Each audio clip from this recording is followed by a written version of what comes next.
I am so glad you convinced me that the family car should be the Defender 110. It is so beautiful inside, it's so comfortable, and it just feels indestructible. Yes, it really is. I've been waiting a long time for the new model to come out. The Defender 110, I'm telling you, it's my favorite car of all times. It's my third one. You know, I have stories of going off road. The guy managed the group. He was like, "What are you doing in this beautiful car?" I'm like, "I'm going off road." He's like, "Are you sure? Because you can use one of ours." And then they look like Mad Max cars. I'm like, no, we're going to do this. And he was shocked. Wow. Well, it's great because the Defender has been reimagined for 21st century adventure, and its unparalleled off-road ability as well as its robust interior are invaluable whether you're headed towards uncharted territory or just a weekend of exploration. The Defender 110 tackles challenging surroundings with absolute confidence. The SUV conveys strength outside and in, featuring peerless technology like an intuitive driver display and an award-winning infotainment system. That's my favorite part, to keep you connected no matter where the journey takes you. Adventure is unique to everyone, and so is the Defender. Choose from the two-door Defender 90, the four-door Defender 110, or the larger Defender 130 with the ability to seat up to 8 passengers. You'll find uncompromising performance in all three. So pack up and go even further with the Defender 110. Learn more at LandRoverUSA.com/Defender. Sometimes it takes a different approach to help you unlock your true potential. Capella University's game-changing FlexPath format helps you learn at your own pace and fit earning a degree into your life. From before you enroll to after you graduate, you'll be supported by people who are invested in your success so you can pursue your goals knowing that help is available if you need it. Imagine your future differently at capella.edu.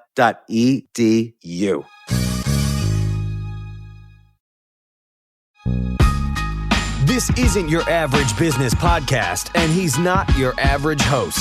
This is the James Altucher Show on the Choose Yourself Network. Today on the James Altucher Show. I'm 51, and I'm constantly wondering, well, if I start something new, is it too late? And you've reinvented yourself many times.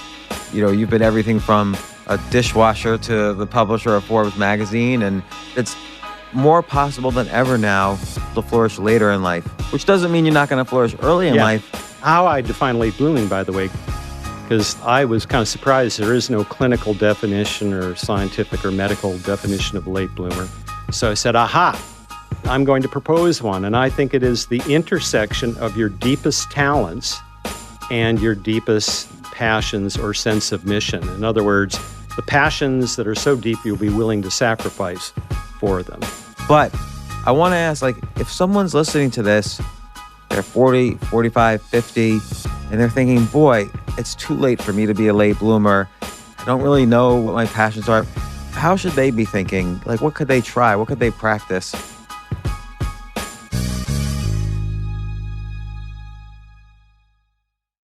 So this is a topic very near and dear to my heart, the topic of late bloomers, which the title is called Late Bloomers, The Power of Patience in a World Obsessed with Early Achievement. It's by Rich Karlgaard. You might know him if you read Forbes magazine. He's the publisher for Forbes. He has a column there.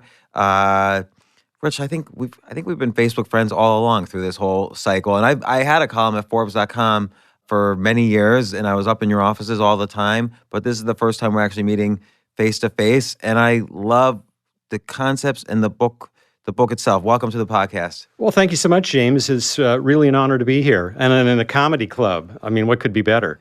So late bloomers, the power of patience in a world obsessed with early achievement.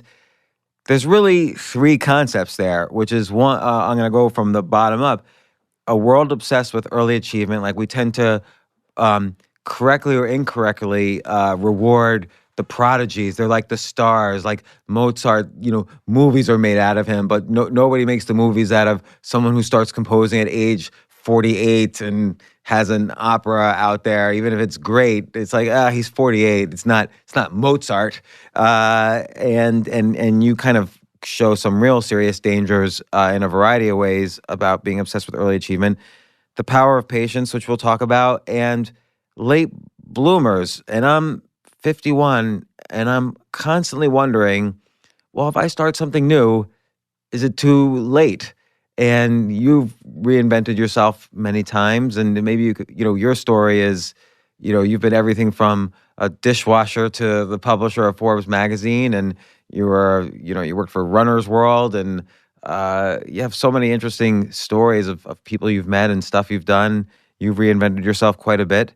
When is it too late to start something? And then I want to ask you about your personal story. Well, it's never too late, but it helps to know how the brain evolves over the course of your life. For example, this 2015 study led by Laura Germain of Harvard, along with MIT and Massachusetts General Hospital, tried to look at a simple question: at what age do we achieve peak cognitive abilities? And the answer was wonderfully complex. We do certain things well in our 20s, certain things well in our 30s, et cetera, et cetera, et cetera, all through the vast majority of our lifetime, as long as we maintain physical health and we stay mentally engaged.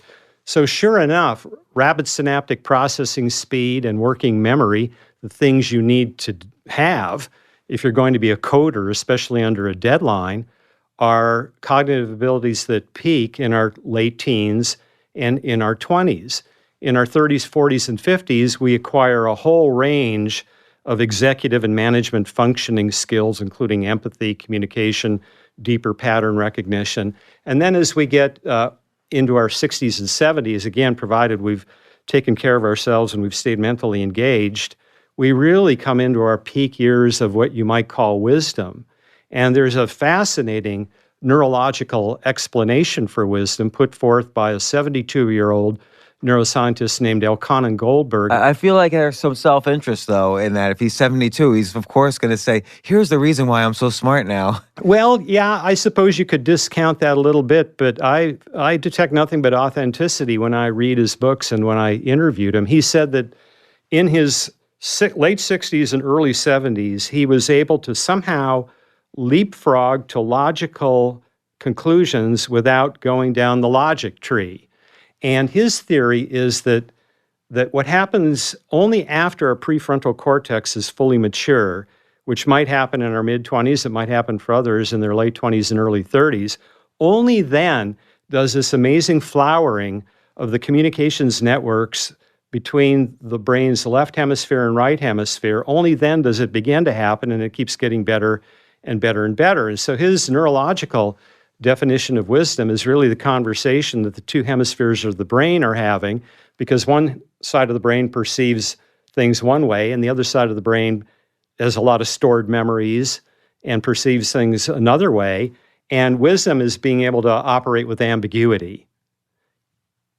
Whether you're dealing with ambiguous people or ambiguous situations. Yeah, so I'm wondering, is it because the brain has gotten somehow through constant use has gotten better at communicating with between the right and the left side, or have we just essentially chunked so many thousands and tens of thousands of experiences that we're able to, like when I meet someone now, I'm a much better judge of character. I don't necessarily think I'm a great judge of character, but I'm better than I was in my 20s because I've now met so many people and seen the outcomes of so many experiences with people. I'm able to categorize better. And the same goes for any situation. I'm in a situation, I'm able to even intuitively think, okay, I've been through this hundreds of times, this particular situation. Here's what usually happens if I do X, and here's what usually happens if I do Y. So it's almost like I'm chunking these things. Yeah, I think we're talking about the same thing, though. We are chunking those things. All of those stored memories in the left hemisphere of the brain creates what's called, future memories. We're able to create future memories. You see something, novel perceptions happen on the right side. So you might see somebody for the first time, and they're something like you've met in the past, and then all those chunks of memories that exist on the left side of your brain go to work on that, but you've never met exactly that kind of a person before. And that back and forth communication gives you that intuition about that person. So It's interesting because let's say someone's done the same job for 40 years, okay, which is what used to be the pattern for a very short time in our society, really. Let's say a few hundred years it's been like that. But let's say that somebody does the same thing for 40 years. Do they have less ability to do that because they've seen the same people, they've been in the same experiences over and over and over again? Like, what I'm really asking is the opposite. Is it possible to practice so you get even more wise as you get older? Well, I think that it is, but remember, part of wisdom is not just all those stored memories, those chunks. It's also exposing yourself to new situations so that you're constantly learning. I'm a huge believer in age diversity in friendships. Age diversity is a powerful form of diversity that's underexploited inside of organizations. So I think that wise older person gets wiser still when they're constantly being stimulated by young people and coaching and mentoring young people. It reminds me of, and this is related to your obsession with early achievement. I feel like the obsession among children now, and by children I mean 18-year-olds, this obsession among kids to get into like a great college has become so extreme. Tuitions keep going up, and percentage of acceptance in every school in the country, in the U.S., has basically gone down. Like, even, Ivy League schools have gone from, like, let's say, teens to 7% acceptance rates each year in the past 10, 15 years. And yet still, and yet it's not like companies are demanding these degrees as much anymore. Like Google said, even, we don't care about your degree as much. And I think Amazon and Netflix said the same thing. They've said that. Mm-hmm. They've said that. I still wouldn't want to be the kid from Podunk State applying for a job at Google, despite what they might have said. There are many screeners in place, and certainly having stratospherically high SAT scores, particularly the math portion, if you're on a STEM track at Google, and being from Stanford or MIT or Caltech or any of the Ivies is still advantageous, and that isn't going to change overnight. Yeah, there you see little changes here and there. The University of Chicago is no longer demanding the SAT. But if you know you're going to score 1,600 or 2,400 or wherever the scale is now, are you not going to take it? Because it's going to be an edge if you take it. But it's interesting though, because what does college give you that helps you in life? Like you just mentioned, it's important to have friendships with age diversity. College is really the last time in my life that all my friends were the same age as me. After that, I don't even know anyone my age. Well, there's a powerful case for socialization at college and all of those things. But when you look at what colleges are charging now, when you consider that college tuition and all the associated expenses around a college degree or university education has exceeded the rate of inflation by 3x since 1970, they're taking advantage of the pricing power that they have. College expenses are getting higher. I don't know why students keep paying them. Like, is it in what cases is it worth it? Well, it may not be really worth it in terms of what it really does for any particular student, but the perception still lingers that it does. I mean, just look at what was in the news 3 weeks ago or so, right, with the college bribery scandals around the country. And that's just sort of a more perverse representation of this idea that stuff matters and the right college matters. And you could argue whether it was students driving this. It seemed more likely that the parents were driving this. And then there's a second set of questions where the parents, motivated by a fear that if their child didn't get into an elite university or the best university they could, even with help, or were the parents worried somehow about a loss of social status in a status competition because they wanted to brag about their kids at an elite private school at the cocktail party, and they would have been ashamed to say that their kid was going to Long Beach State or going to a trade school. And speaking of which, I should mention, you went to Stanford, but as you mentioned in the book, it was you call it a cosmic lot of mistake. asterisks around that. Like you basically were recruited for track and cross country, but the coach misinterpreted your scores for the 2,000-yard run for a 2,000-meter run, which significantly is a 10% difference. Yeah. So he thought you were a superstar when you were kind of just mediocre. Mediocre. I was captain of my junior college team. In fact, I went to, after graduating, barely making the honor roll, the top 20% in my high school graduating class. I went off to junior college, where I still kind of struggled, but I kind of figured how to game the system a little better. And then some combination of being the overrated track runner from North Dakota and being from North Dakota, because there were Stanford schools like it were more worried about geographic diversity within the United States back then. I was that kid from North Dakota who might contribute to the track team, and I probably won a coin flip along the way among kids who otherwise weren't academically qualified. And let us not forget, in the 1970s, Stanford was an up-and-coming, regionally excellent university. It wasn't where it is today. They had a 25% admissions rate. Today, they have a 3% admissions rate. Oh, my gosh. So I benefited great. I always tell people, pick the college that's going to have a greater reputation in 20 or 30 years because you can ride that one.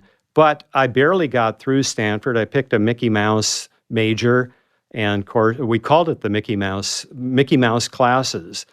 There were always Mickey Mouse classes. I guess if you're going to play... What was your major? It was political science. But Stanford plays Division I college sports. They're in they were in the then Pac-8, the Pac-12 today.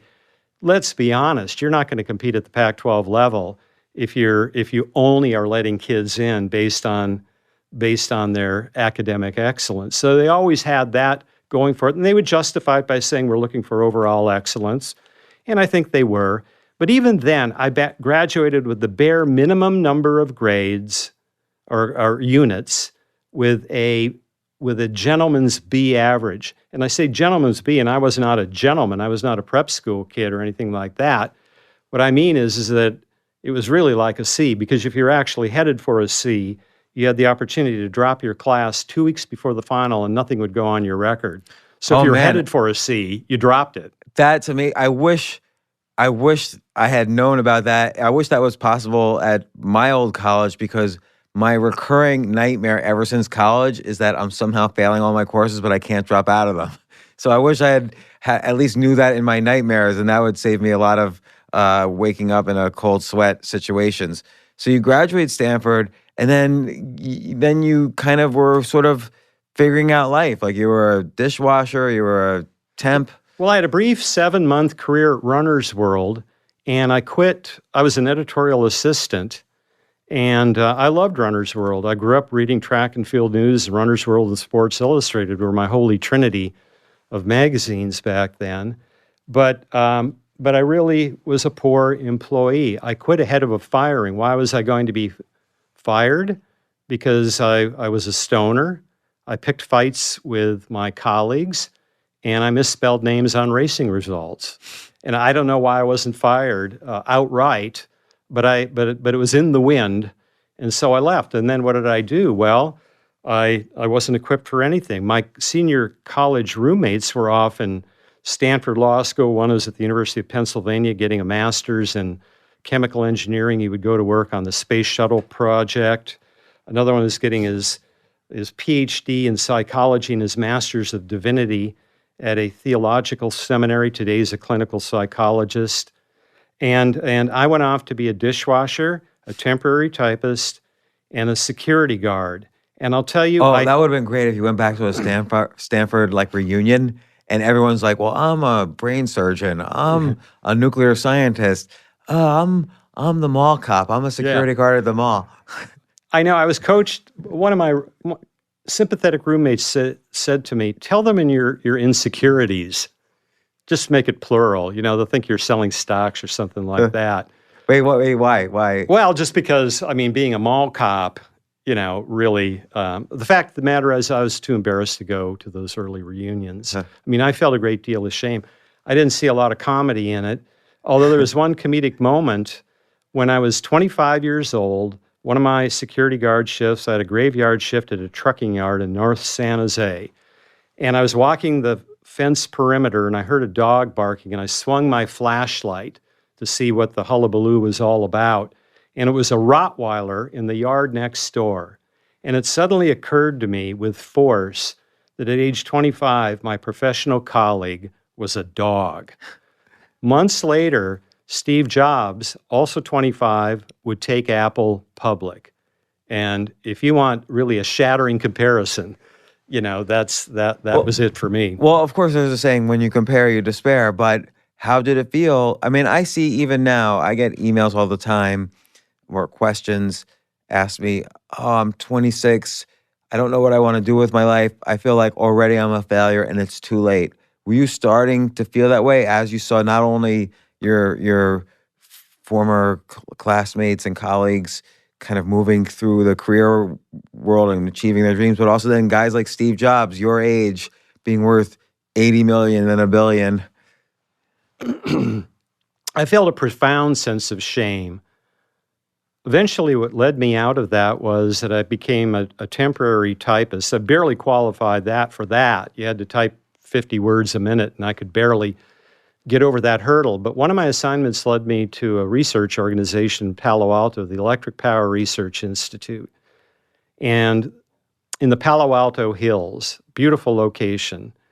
And they had a locker room, and a lot of the engineers, the program and project managers, would run at noon. And I joined them. And I'd quit smoking pot by then, and I was starting to run again. And they asked me, what on earth are you doing here as a temporary typist? As they got to know me. And I said, I don't know. I'm just stuck. And they offered me, this guy saved my life.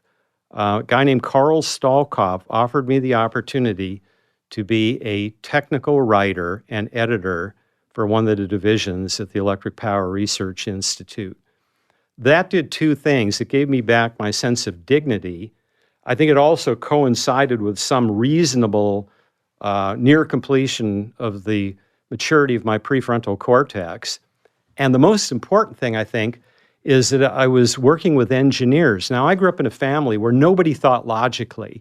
My dad was a high school athletic director, a great guy, but he was not particularly a logical thinker. He was an intuitive thinker. Nobody talked the language of systems and logic and anything like that around our house. We didn't know business people. My dad was intimidated by successful business people, even though he's kind of the king of the sports in my town. My mom had a native intelligence, but when she heard hoofbeats, she thought zebras, not horses, always leaping to these magical conclusions about everything. Maybe that's where I got my imagination.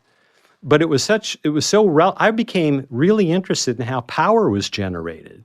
Basically, all power was generated then, before solar. You got to figure out some way to boil water. Yeah, and then you create steam, Really? and you drive the steam, and you turn turbines. And to me, that was I didn't even know that. So element. Yeah, it doesn't matter whether you boil the water with nuclear power or you boil the water with coal or natural gas. And the water then fuels the steam. The steam, which turns a turbine. And it turns to electricity. Yeah, turns a dynamo, and that's how you generate electricity. I became fascinated with that. That led me into, I remember there's a book around that time, maybe it came a little later, but The Making of the Atomic Bomb by Richard Rhodes. Oh, yeah, that was like 1986, something like that? So it was a little later, but I'd become interested in that kind of stuff for the first time. And so even though it wasn't Silicon Valley technology, my brain was turning, and it was turning toward a more rationalistic view of life and a systematic view of life. And in addition to, I think, some of the intuition intuitive skills that I already had, but that is when I really, literally felt a renaissance, a waking up.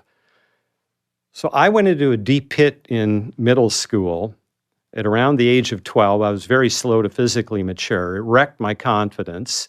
And I didn't crawl out of that pit other than little periodic popping the head out, maybe some little minor victory in track and field, and obviously pulling off the undeserved upset of getting into Stanford.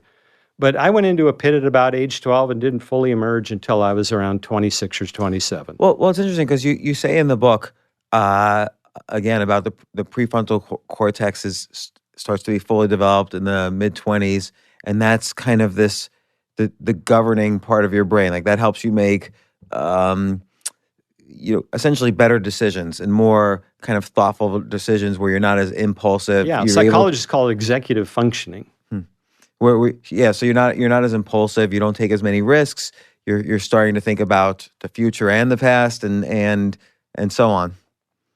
Yeah, all of that. And I think that's why people think that as you get older, since that's like almost like that's a peak where I think people feel after 25, if you're going to switch careers or your journey in life or your path in life in some way, you better do it soon because it's not going to happen after 40, 50, 60. Remember that old saying, if you wanna go duck hunting, don't shoot at the ducks, shoot where the duck will be. I guess Wayne Gretzky in hockey, he skated to where the puck will be. I think it's an advantage to know that you will change over the course of your lifetime, and the way that you think, you're going to begin to rely less on raw technical skill in whatever you do, whether it's computer coding or anything else, and move toward a more holistic view of the world, because that's the way your brain works. It's important to kind of know that, because I don't think you would want to go back and be a software coder under pressure today. No, and it's funny. So I was a software coder, right? I majored in it. I went to grad school for it. I started a software company 25 years ago, and then I matured. I was 25, 26, 27 years old, and I started to be more of a business. I was running a business with software, so I became more of a manager, and I had software developers working for me. And then when I did some more software around 2001, 2002, and then a few years after that, I guess I was about 30, I was trying to do software, and it was like that part of my brain was starting to shut off. And what's interesting to me is that a few months ago, I figured, I want to try something, and I figured, I'll program it up like I used to. And so I haven't programmed anything in like 10 years. I pull out the software, I set up my software environment, I sit there, and I don't know what I'm doing. I always thought software was like riding a bike. Like I knew how to do it. I could do it like with not looking and just not even thinking, but suddenly I no longer knew how to do it. Well, there you go. I mean, that's exactly what the research that Laura Jamine produced out of Harvard, MIT, and Mass General said exactly that. I mean, our 20s are uniquely good if you have talent as a software programmer. The teens and 20s are a uniquely good time to really harvest those gifts. And it reminds me of Forbes actually. So this is neither here nor there, but in terms of whether I was talented or not, I was fast. I was super fast and very messy. And the reason I know this is there was a guy at Forbes. I was walking around Forbes offices because I was friends with Mike Smith who worked there, and I ran into another guy who had been at HBO with both Mike and me, working in the same department. And he said, "Oh, James, good to see you." And I honestly didn't recognize him, but he said he had stayed at HBO past the time I left, and he said, "We were all using your code, but nobody could figure it out. It was all a mess. But we knew it all worked, so we didn't know how to change it because it was so messy and sloppy. But I knew I was good because I was always very fast at getting big things done, but I was just completely disorganized with it." Yeah. So I think it can give confidence to a lot of people that feel like they're stuck or haven't fully bloomed, that they have these unfolding gifts ahead of them, and if they can put themselves in a position that combines how I define late blooming, by the way, because this sort of produces this question: what do you mean by a late bloomer? And I was kind of surprised there is no clinical definition or scientific or medical definition of a late bloomer. So I said, aha, I'm going to propose one. And I think it is the intersection of your deepest talents and your deepest passions or sense of mission. In other words, the passions that are so deep you'll be willing to sacrifice for them. And when you're at that intersection, you feel no longer that you're pushed by other people's expectations, something you wrote about very endearingly in Choose Yourself, and you begin to feel pulled. You begin to feel pulled almost toward a sort of destiny. And then all the gifts that you're lacking. Well, I've never been in sales. I couldn't sell anything. Well, if you're being pulled toward your destiny, you suddenly will find that you can sell because it's coming from such an authentic place. Well, I've never had, a lot of endurance and, ability to overcome adversity. Well, if you're being pulled by something bigger than you will get it. Well, and you refer in the book to Carol Dweck's research in mindset, where she talks about, a fixed mindset versus a Growth mindset. Yeah, and how kids now, they're young people now compared to in 2018 versus 2008 have much more, unfortunately, have a fixed mindset, like a brittle sort of mindset. Why do you think that is? Well, let me recount the conversation I had with her. I did interview. I was a huge fan of mindset and a huge fan of all her work. And so I interviewed her for Late Bloomers. And I started out by saying, congratulations, you've sold 1.5 million copies. I just had visited Microsoft and got some private time with Satya Nadella, and I saw Mindset on his shelf, and he said, oh yeah, that's the book I have everybody at Microsoft read.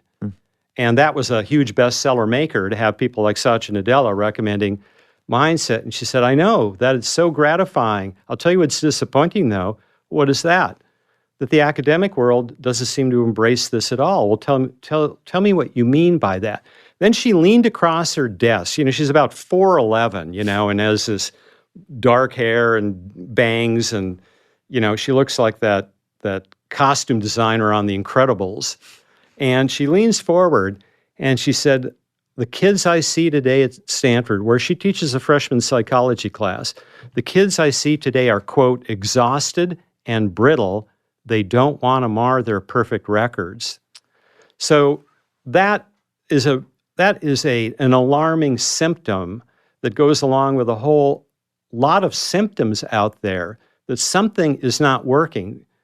This early pressure cauldron it's harming as many people as it's helping, and it may be harming more. I'm sure, as you know, that anxiety, depression, and even suicides have been rising precipitously among teens and young adults. In fact, one of the things that catalyzed my willingness to sit down and write Late Bloomers, even sharing my own embarrassing background, was word was getting around in Silicon Valley that there was an epidemic of suicides. And the Atlantic Monthly, a woman named Hannah Rosen, eventually wrote a cover story in Atlantic called The Silicon Valley Suicides. And in one school year, 2014, 2015, in Palo Alto, there were 6 suicides, 3 at Gunn High School, 2 at Palo Alto High School, both of which are public schools, and then one in an all-girls school, Castanea. And what they had in common was that these were good kids. They didn't appear to have addiction problems or anything like that. One of the boys, who unfortunately took his life, had been posting messages on social media along the lines of, I'm exhausted from getting up at 3:30 in the morning to keep up with my advanced placement courses. Yeah, look, I have 2 17-year-olds, and they're up at 1 in the morning, 2 in the morning, doing homework and crying every night because they're so frustrated, they're so bored, they're so behind, and they got to wake up at 6 the next day to go to school, and that's 5 days a week, and there's nothing you can do. I don't know what to do about it. Yeah, well, I knew that was a wake-up call. I had to get off my ass and write this book.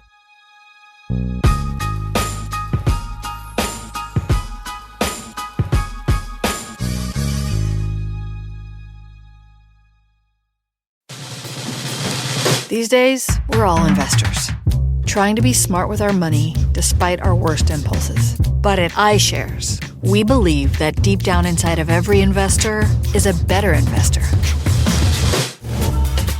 One that's just waiting to be let out. Explore iShares ETFs and insights and let your best investor out. Visit iShares.com for more information.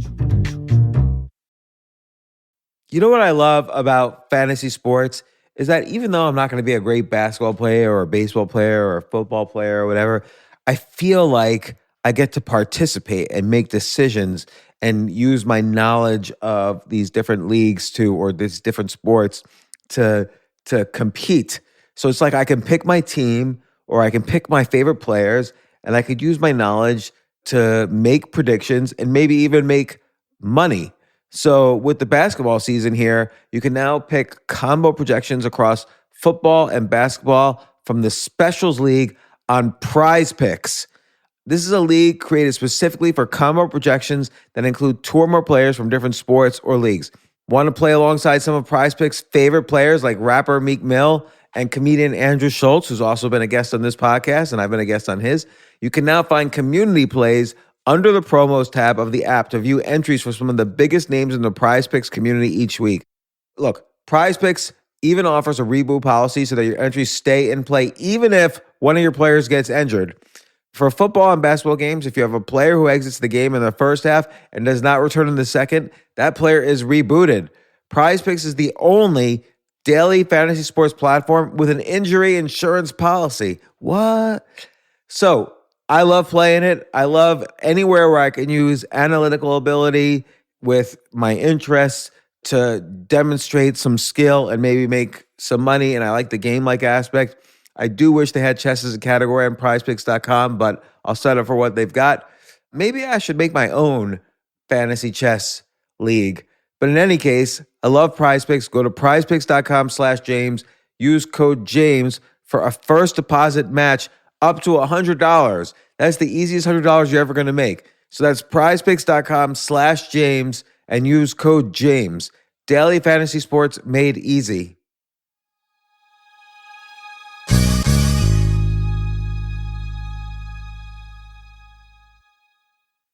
The future of learning is definitely online. Like, it's such BS that you have to spend $200,000 or take $200,000 in loans and go to some fancy school when it's useless. It doesn't guarantee you a job.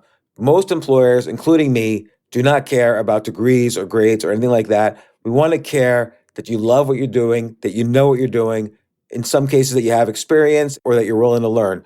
But people in general love learning and are curious. Like, the key to success is curiosity.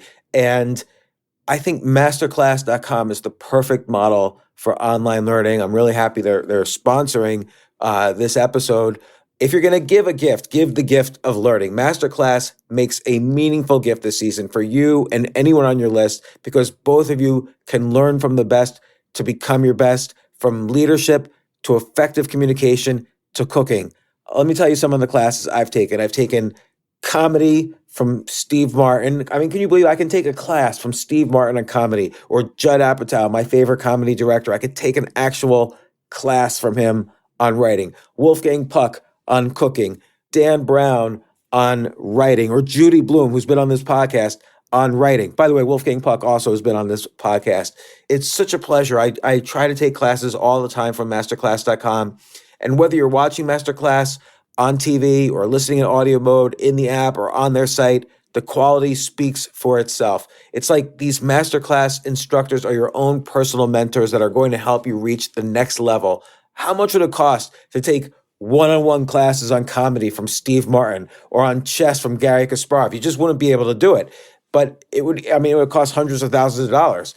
With a Masterclass annual membership, it's $10 a month. Memberships start at $120 a year for unlimited access to one-on-one classes with all 180 plus Masterclass instructors. So it's not just $120 for one instructor. You get all 180 plus Masterclass instructors. Boost your confidence and find practical takeaways you can apply to your life and at work. And if you own a business or are a team leader, use Masterclass to empower and create future-ready employees and leaders. That's the real education in today's world. So this holiday season, you can give one annual membership and get one free at masterclass.com/JAS. JAS, of course, stands for the James Altucher Show. So right now you can get two memberships for the price of one at masterclass.com/JAS. Masterclass.com/JAS. Offer terms apply.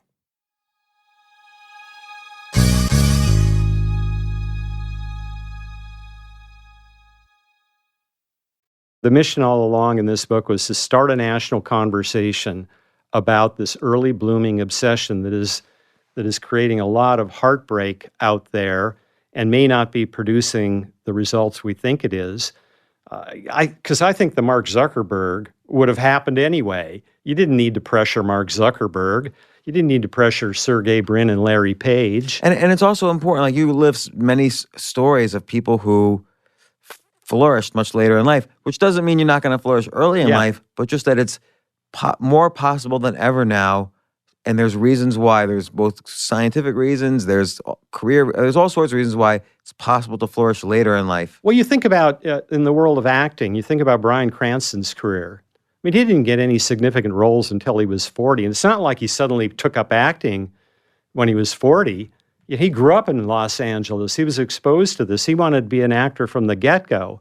And he toiled in obscurity and tried things and wore different personalities, and I mean, just tried different modes of acting.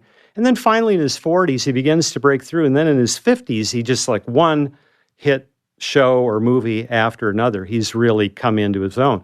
Or you think about, I think the most, when you go to Silicon Valley and you're talking about who have been some of the great women in Silicon Valley, it's often not the women that people talk about, the ones that are getting the headlines, the crash and burn stories like Elizabeth Holmes. Diane Green sits at the top of that pyramid. And because she's a self-promoter, people outside of the Valley don't know who she is. Well, she's a co-founder of VMware.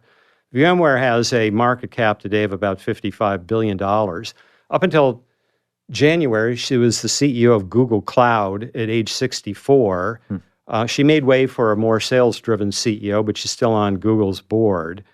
And in her 20s, she just puttered around doing a lot of things. She was an avid sailor. She started a sailing competition. She worked for Coleman Campers, the camping gear company.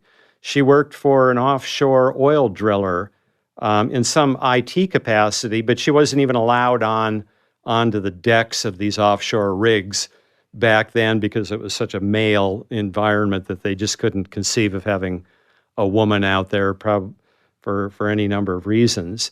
And finally, in her 30s, she said, well, it's time to get serious about an adult life. She goes back and gets some advanced degrees in computer science. And then she and her husband and some other people started VMware. And to me, that's the model. That is the model. You take Tom Siebel as another model. I mean, Tom Siebel started Siebel Systems in his mid to late 40s. And now he's got a company called C3, which is industrial AI or Internet of Things, if you want to call it that, and doing very well. They make these Gartner, the upper right quadrants and in all of those categories, and he's 68. And I actually didn't know about C3. I knew he made billions selling Siebel to Oracle, but and then along the way, in 2009, months after he started C3, or what's become C3, and I'm going to correct myself, I think he's 66, not 68. He was on a photo safari in Tanzania. He was gored by an elephant and stomped on, and one of his lower legs was hanging by a thread. He lost 70 or 80% of his body fluids. He had to survive a bumpy pickup truck ride to an airport, and then rode in a Cessna to the Nairobi hospital and was in ICU for months. And then he's had more than 18 to 20 operations. And it's left him about 3 inches shorter because they've taken bones from so many parts of his body to repair his lower legs. But here he is leading this company. It's an incredibly age-diverse company, too. Is all these young, brilliant people in their 20s, and then he has a lot of these old Siebel Systems veterans. And, and here's Tom, the gravelly-voiced, old man of Silicon Valley. So it's sort of like you have to know what you're good at, and what you're, like you said, what your talents mixed with your passions, and there's kind of an element of self-discovery as you spend your 20s, maybe your 30s, figuring out what those are. Because I think everybody always says, oh, I'm 25 and I don't know what my passions are. I think you're just at the very beginning of trying to discover those. And as you mentioned earlier, you have to really sort of diversify your experiences. You have to try many things. Like you started working in runner's world, but then Upside, and then you got exposed to technology. Combining these two things, you started Upside Magazine, and it's kind of like just trying these things and combining them. Well, I didn't have an entrepreneurial drop of blood in my body, or so I thought. I'm still not an alpha entrepreneur in the way that you're an alpha entrepreneur, or that my partner at Upside, Tony Perkins, was the alpha entrepreneur. But I'll tell you a magical moment when whatever entrepreneurial drives that I had were suddenly awakened. And it's January 1984, and I'm watching the Super Bowl, and I see this ad for the Apple Macintosh. And I went the next day at Macy's in the Stanford Shopping Center to have a look at this.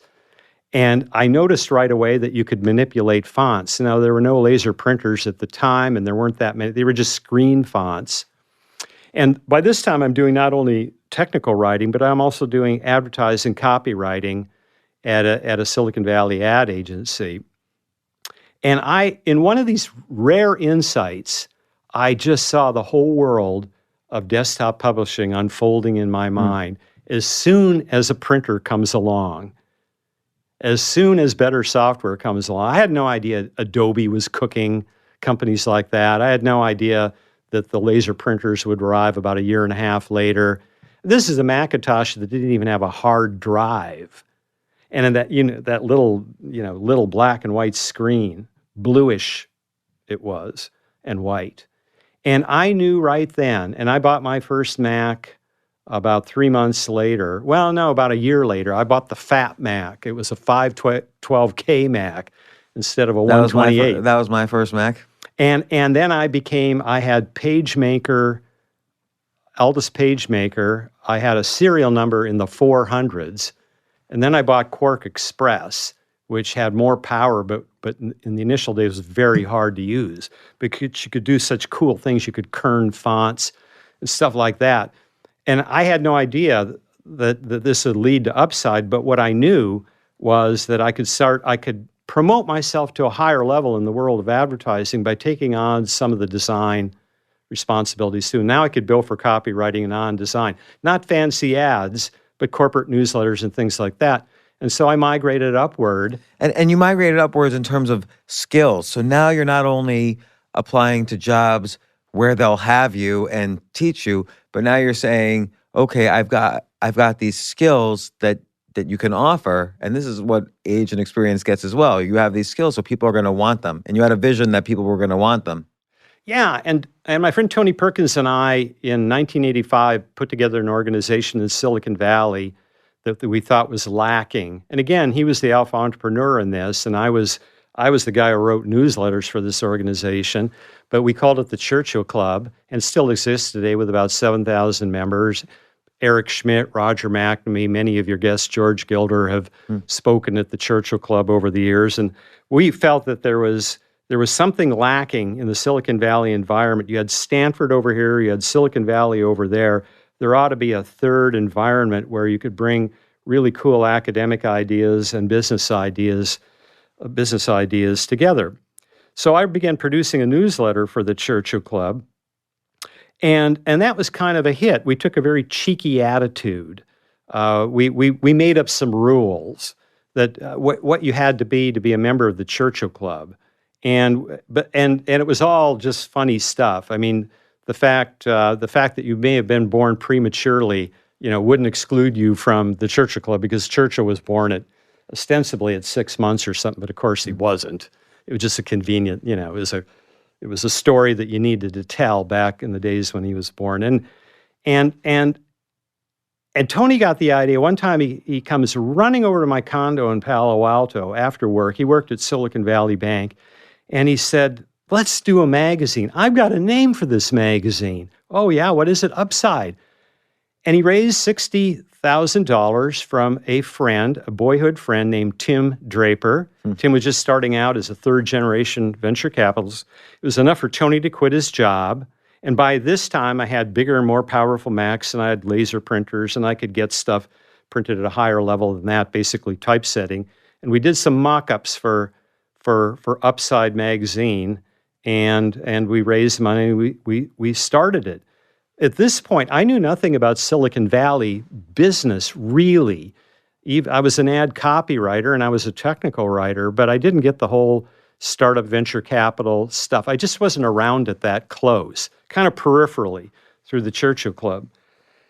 And my model for a magazine, since I was the designer and the editor, and he was the businessman and the guy who sold ads, my model was, I wonder what would happen if we created a magazine that had the cheek of Sports Illustrated in its peak days in the 70s and 80s. Right, because you mentioned that in the book that, obviously you were a big fan of Sports Illustrated, and they weren't just interested. There were many sports magazines, and they weren't just interesting because of the news, but they were like really innovative in terms of design and so on. And so, what if you had you point out in the book, what if you had a business magazine or a magazine about technology and business that had those kind of creative elements of Sports Illustrated? And I think that combination of ideas is how maturity works, really. Well, when you've seen so many things. Yeah, and when I was an avid fan of Sports Illustrated, I was such an avid fan that I would neglect doing my homework in college, and I would wander off to the stacks in the library where hardbound copies of magazines were, and I read every issue of Sports Illustrated from 1954 up until the present. And it really taught me what good writing was. They had really great writers like George Plimpton. They had a great sports writer who just died a few weeks ago, Dan Jenkins. They had Anita Verchoth, who covered Olympic sports, was very great. The great Frank DeFord, who was at the peak of his writing powers in the 1980s. They had great illustration, caricatures. They know that nobody could show the tension and sweat of a golfer trying to make a 6-foot downhill putt to win a major. That putt either wins them the major golf tournament or they go into the playoff rounds. That's a hard putt to make under pressure. And they could show great caricatures like Arnold Roth. And I thought, well, with Upside, we wouldn't have the photography. I mean, all business photography is some form of PR because they never let you in the room when big decisions are being made, right? It's always kind of reenacted. Everybody's happy. Everybody's got, all teams are good, all corporate cultures are good, and all that other BS. And all the pivotal moments, when you didn't get the contract that would have been a company maker, or when you came up with the breakthrough and somehow you were able to get this product into the marketplace before the big companies were, or whatever it was, you could show that not with photography. You could recreate it with caricature and illustration. So we were going to be caricature and illustration, not photography-led. And that just opened up a whole world. I hired a really good freelance writer who did a long investigative piece on Oracle, which was just going through some convulsions because Larry Ellison was in trouble with the Securities and Exchange Commission. And we had a caricaturist, a really angry guy. All the best caricaturists, I think, are angry people who are trying to get revenge on the world. And we had one of those. I think he drank too much. He lived in Portland, Oregon, and he did Larry Ellison as Genghis Khan with severed heads at his feet. That's funny. And it reminds me when you then moved on to Forbes ASAP, again, that idea of bringing the really great writers into the arena. You had Tom Wolfe writing in Forbes ASAP. Like it was, you kind of, again, brought these elements as you got older and as you matured, and you keep bringing in stuff from prior lives to meet the future. And you kept doing that. So the question I have is, Can I just tell you Tom Wolfe's story on that? Because Tom Wolfe ratcheted up my confidence in two important areas.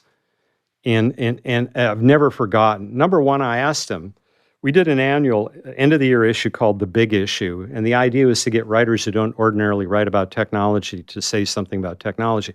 So this is 1996, Internet One, before the bubble had really gotten to, it expanded to ridiculous levels, but a lot of excitement. 2 years after Netscape hit the market. And Tom Wolfe, I asked him to do a 500-word piece, begged him to do a 500-word piece.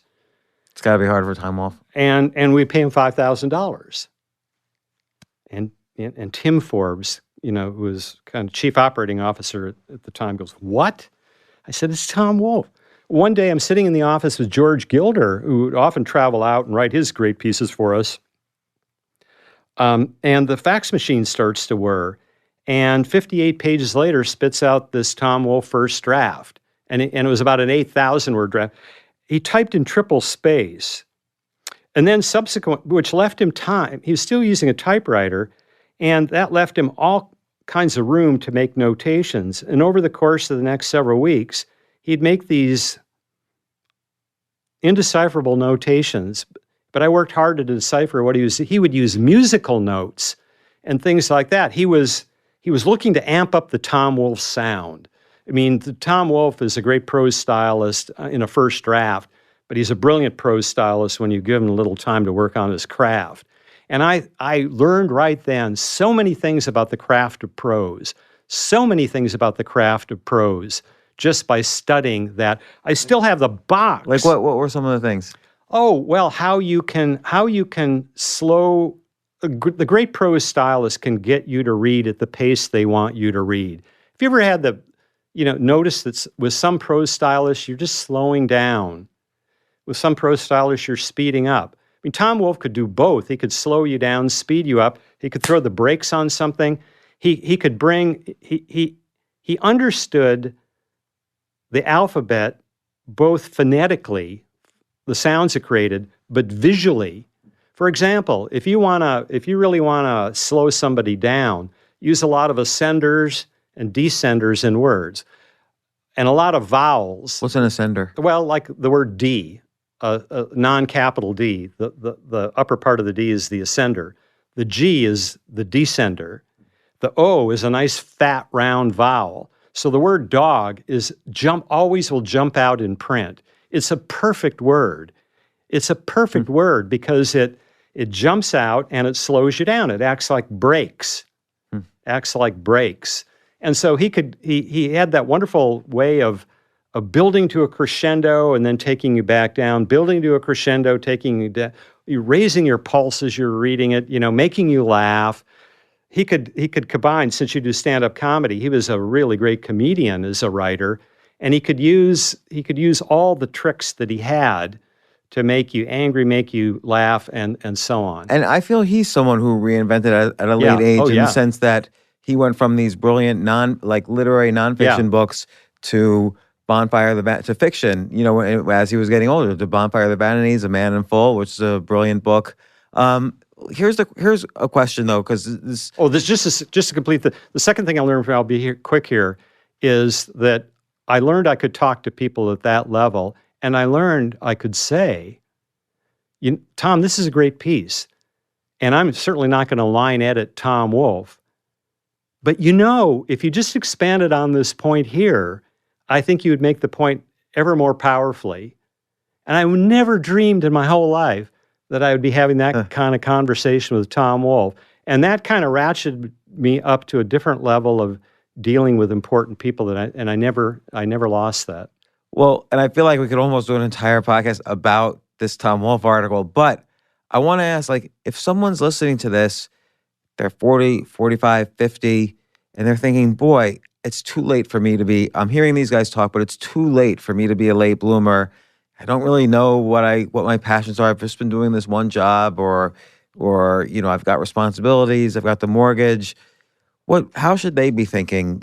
What could they try? What could they practice? Sure. I've got a chapter in Late Bloomers called, it's about this idea of repotting, that somewhere out there is a pot of soil that's the ideal pot of soil for you. It will nourish your gifts. And if you're in your 40s, let's say, and you do have a mortgage or you're raising kids, in other words, you don't have the luxury of radically repotting, suddenly changing your profession in a profound way or moving here or moving there, kind of a luxury of the young, kind of a luxury of the unattached or the single, kind of a luxury of maybe people are retired and they've adequately saved enough money for their retirement. I'm a big believer, look at adjacent spaces. And I use two examples in the book. One is a former advertising copywriter named Kimberly Harrington, who moved out of the Los Angeles cauldron of advertising and decided she wanted to write serious essays and novels, but realized she had to lower her expenses to be able to do that. And she moved to Vermont, and here she's transferring her wonderful copywriting skills to writing fiction and long essays. So she isn't completely throwing over all the skills that she's built. She's simply transferring them to an adjacent space. So I have a question about that, and I love that story and how she even evolved what type of fiction and so on in the book.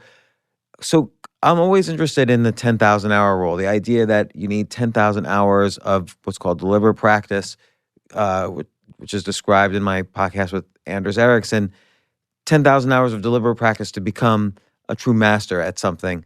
And so what you're saying is really she's borrowing hours from her prior career to basically make this new career. So instead of starting from scratch at writing, she's starting at the 6,000 hour point, say, or the 8,000 hour point. And you think that's an important thing? It's sort of like almost do this internal audit. What are the skill sets I've built up, even mentally or emotionally or physically, and how do I take them into an adjacent space? Well, you could even make a list. What are all the adjacent spaces to these things? Well, the other example I use is my friend and former colleague, Quentin Hardy.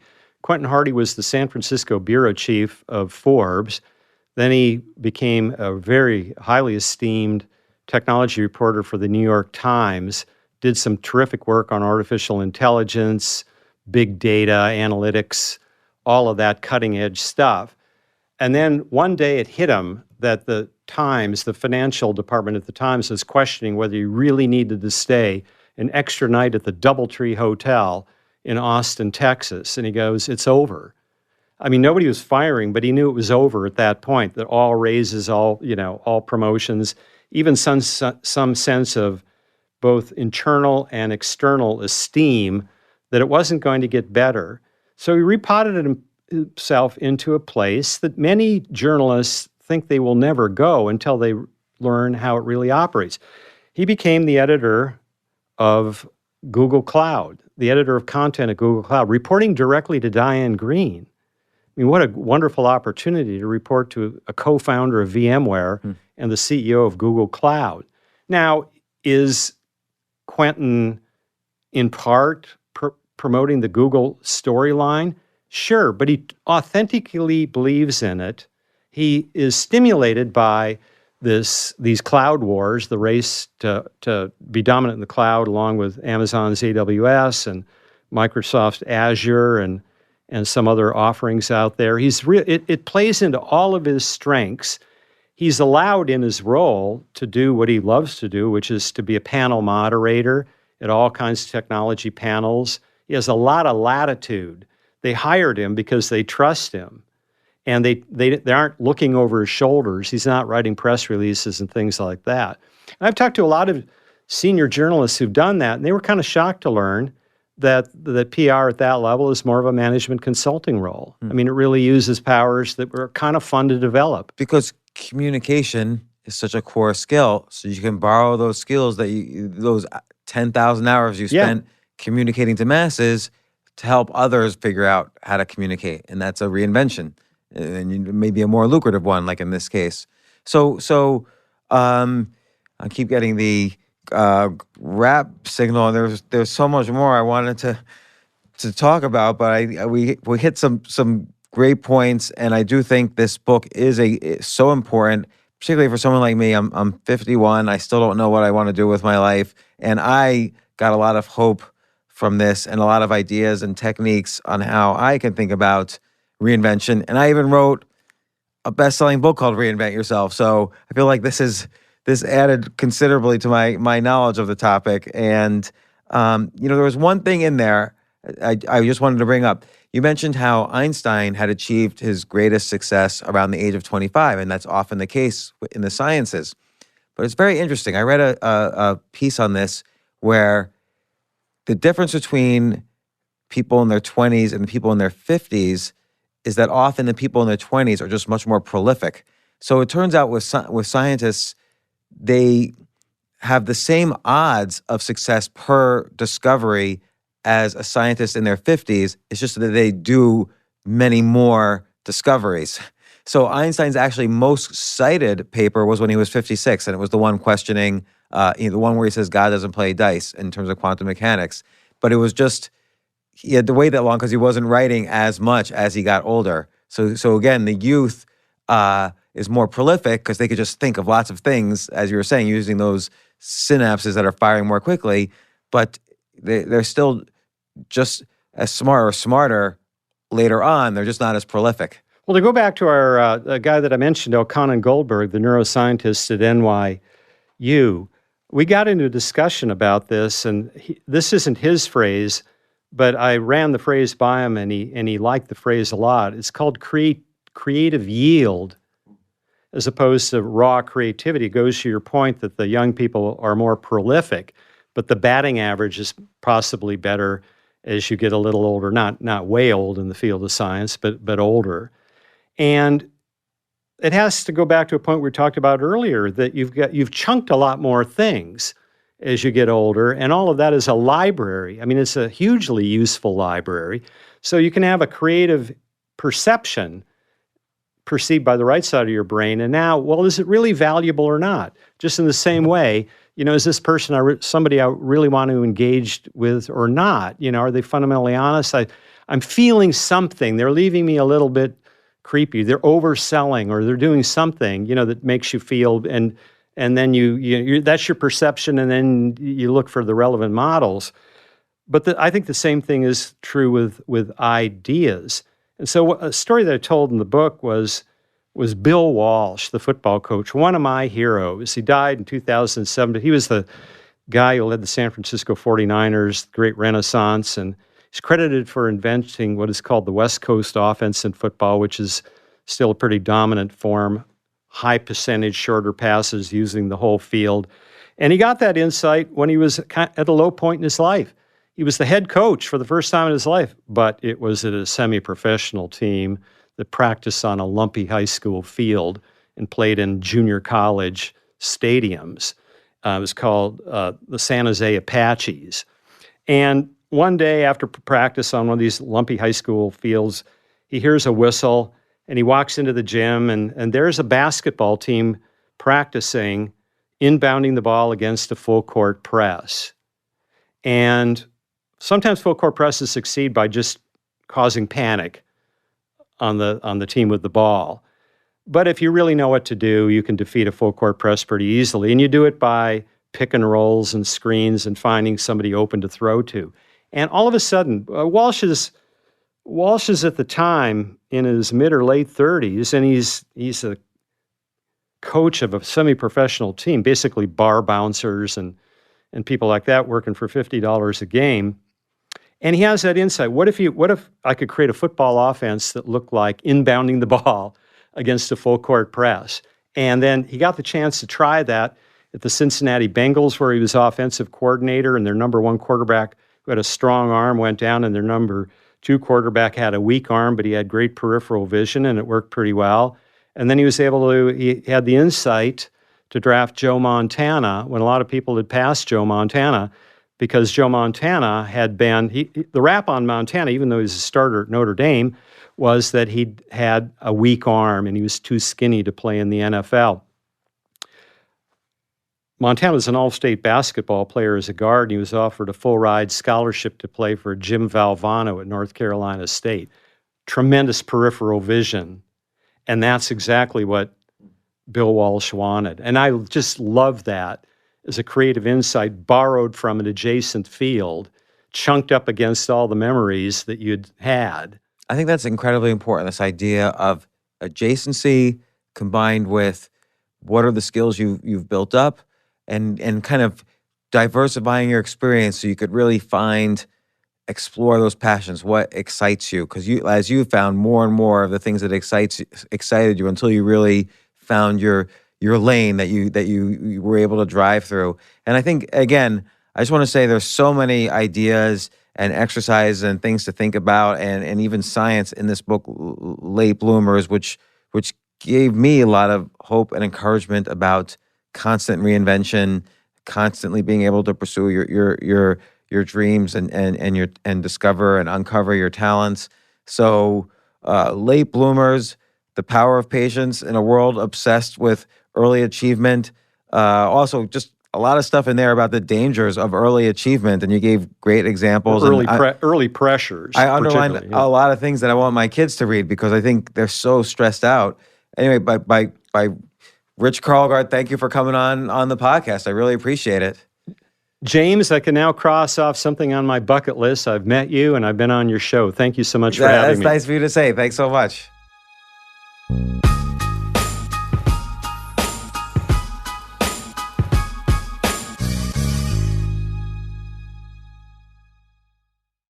AI might be the most important new computer technology ever. It's storming every industry and literally billions of dollars are being invested. So buckle up. The problem is that AI needs a lot of speed and processing power, so how do you compete without costs spiraling out of control? It's time to upgrade to the next generation of the cloud, Oracle Cloud Infrastructure, or OCI. OCI is a single platform for your infrastructure, database, application development, and AI needs. OCI has 4 to 8 times the bandwidth of other clouds, offers one consistent price instead of variable regional pricing, and of course, nobody does data better than Oracle. So now you can train your AI models at twice the speed and less than half the cost of other clouds. If you want to do more and spend less, like Uber, 8x8, and Databricks Mosaic, take a free test drive of OCI at oracle.com/advance. That's oracle.com/advance. oracle.com/advance.